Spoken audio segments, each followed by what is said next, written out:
குடியேற்றுவதே எங்களுக்கு ஒரு யுத்தம் தான். கூட்டணி கட்சிக்காரனே குடியேற்ற விட மாட்டான். கூட்டணியில் இருப்பவர்களுக்காக நாங்கள் அவர்களை தோளில் தூக்கி சுமந்தாலும் கூட எங்கள் கொடி என்றால் அவனுக்கு கசக்கும், ஓட்டு இணைக்கும். ஐயா உன் நடைவாசல் நெய்யாடும் திருமேனி,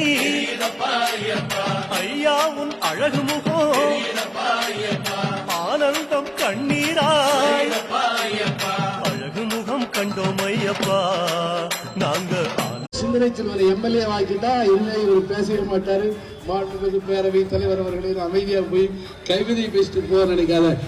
எந்த மக்களால் அந்த மன்றத்திற்கு நான் சென்றிருக்கிறேனோ அந்த மக்களின் விடுதலைக்காக குரல் கொடுப்பதையும் அந்த மக்களின் உரிமைக்காக போராடுவதும் தான் விடுதலை சிறுத்தைகளின் கடமையே தவிர